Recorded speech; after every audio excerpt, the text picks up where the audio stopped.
Hey guys, welcome to the channel that helps older men like you and me work through their issues with relationships, or if they're going through a divorce or they've had a divorce.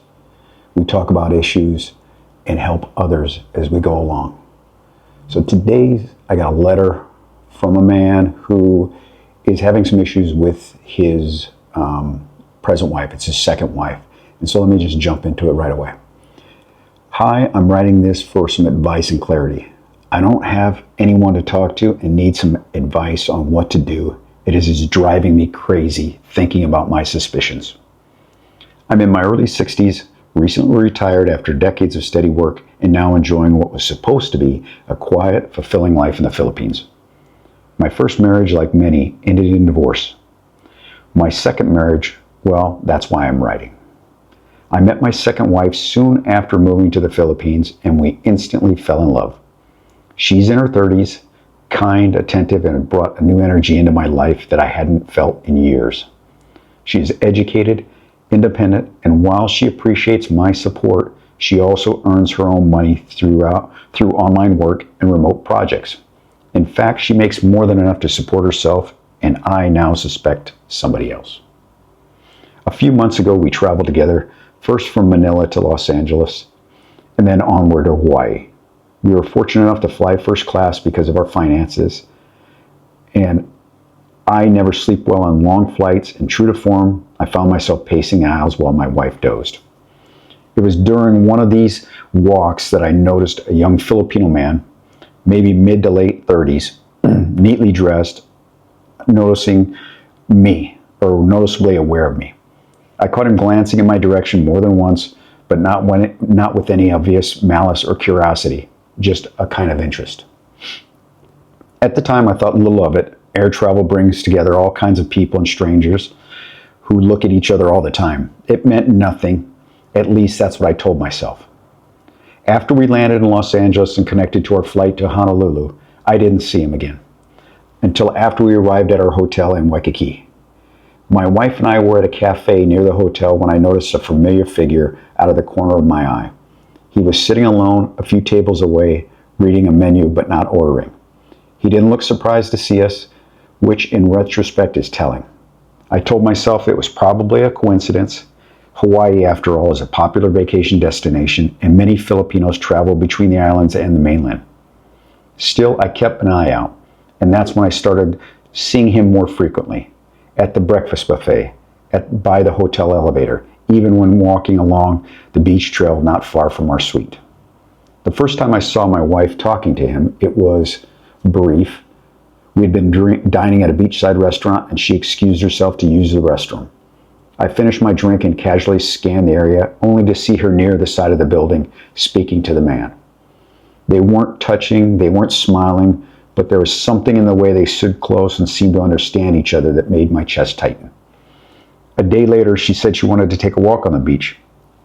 While I finished my book by the pool, she was gone longer than expected. When I finally decided to go for a walk and join her, I saw them again. This time they were standing together near a shady bench by the shoreline. I couldn't hear what they were talking about, and there was no physical contact.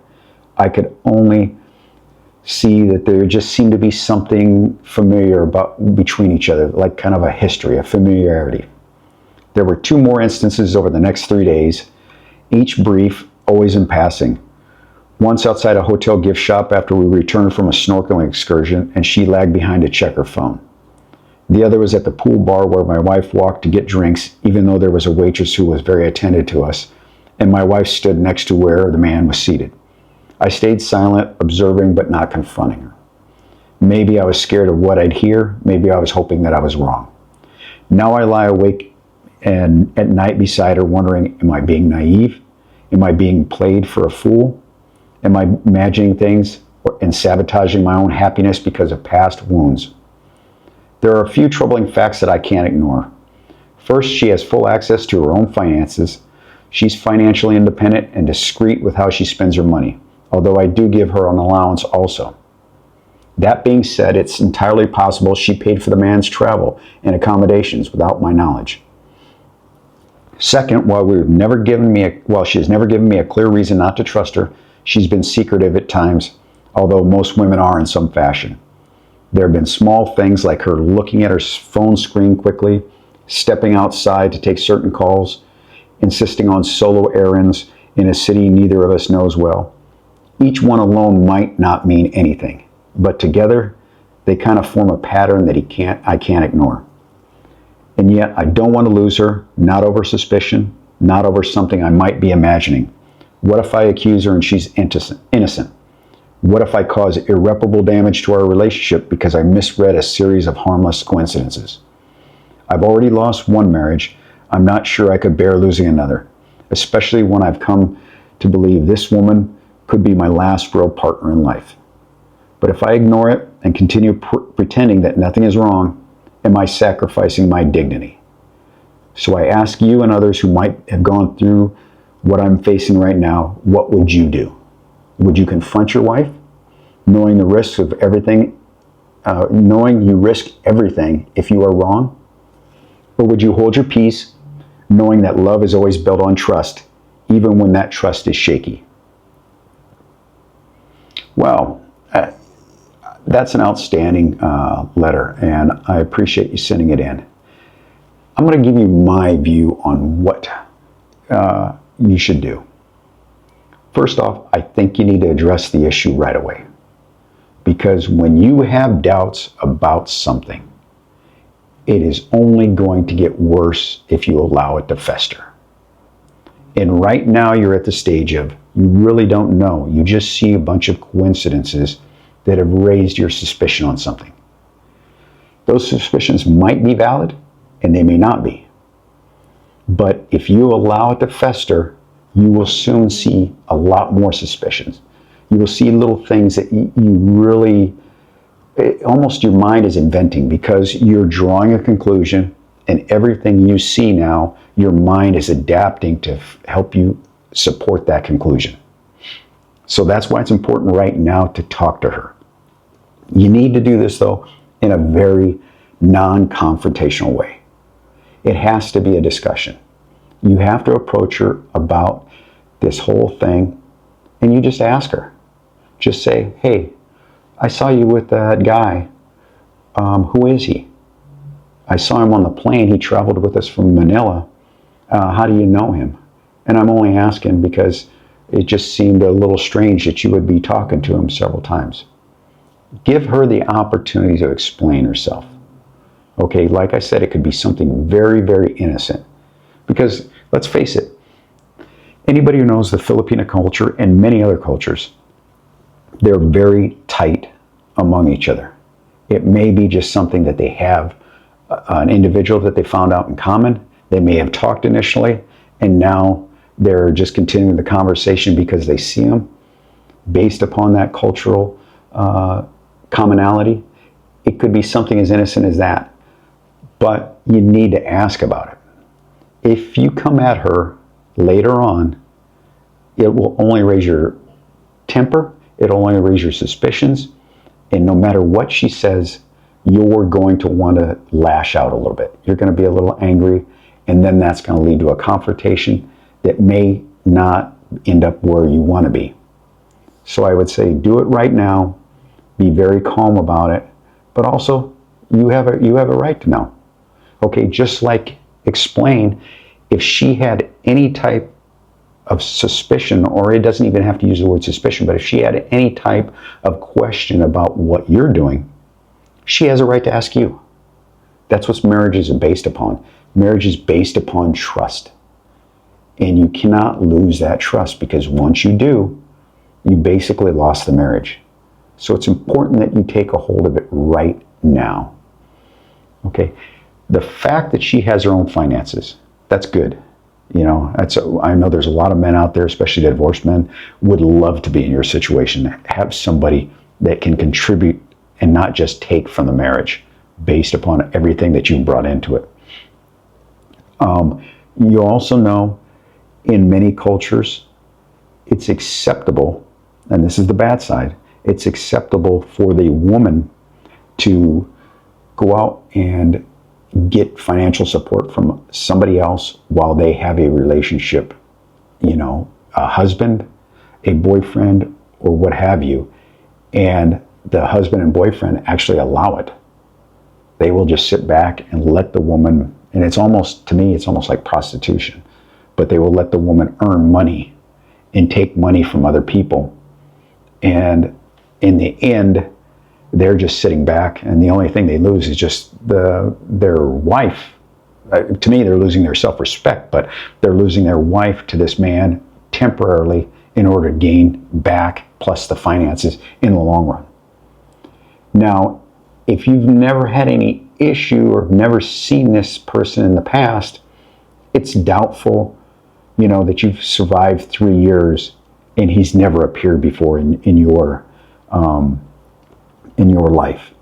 So it's doubtful it's something like that, in my opinion. It's doubtful, I think, if she hasn't shown any signs before of cheating. I don't think she's probably cheating now. Now, you talk about how she doesn't let anybody touch their phone. I would venture to say 99.99% of the people do not want anybody to look at their phone. It's just our human nature. It's something we see as private. I would say very few couples, and there are those that do, very few couples allow their wife to have their total access to their phone. And, it's just something that each of us has as private. Not saying that she's doing anything bad or you're doing anything bad. It's just a little thing that we have. So I don't look at that as the biggest clue that she's doing something. Walking out and talking to somebody, is it always that? Have you ever heard a male voice on the end? Is it where she's walking out in the evenings or at certain times where she would be doing that, or is it just an occasional thing? People want privacy with their phone. So that in and of itself is not something that I would say is highly suspicious. Okay, if she goes out with her friends and she's out partying with her friends, then she comes back and then she receives those phone calls where she's going out again, or she receives those phone calls where she's talking out of your presence after she receives it, and then she says, I'm going to go out and see somebody, I'm going to go out with my friends, then that elevates it a little bit more. But from what I've read, it hasn't been anything like that. You guys having separate finances, that's good, unless you ask her and you're privy to all her finances. You don't know if she's paying for something. I mean, that you just have to say that's something you've accepted throughout the marriage. So I wouldn't be bringing up any of that at this point in time. You may want to later on be able to share your finances and she shares her finances together, so you know what you guys are spending and what you have, which is a good idea of marriage, because a marriage is supposed to be something together. You can protect your assets that you bring in, she can protect hers, but yet you still kind of know what the other has. So you can, because it's a marriage. So with that being said, I would just say right now, it's very important that you not confront her, but you talk with her. And you need to make sure that she knows it is a discussion. Because once you do that, it is important that you don't lose her over this. You've made that crystal clear that, you love her. And it sounds like, if she stayed with you for 3 years, and you guys are traveling and there's no other problems that you've mentioned, she loves you. So just open up those lines of communication, and oftentimes that alleviates any suspicion, and it helps you and helps her have a healthy marriage.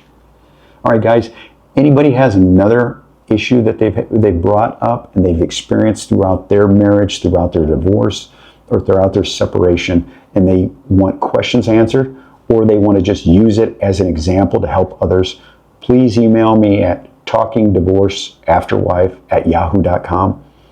I'll get back to you with any questions. Otherwise, I'll let you know when I'm going to publish it, so you can be on the lookout for any remarks and any advice other people can give you. And once again, please subscribe, because it helps me get out this channel to more individuals like us, older divorced men. And especially leave a remark. That to me is the most important thing you can do, is leave a remark and advice on what your experience has been and how you would handle their problem so they can learn from you too. Until the next one.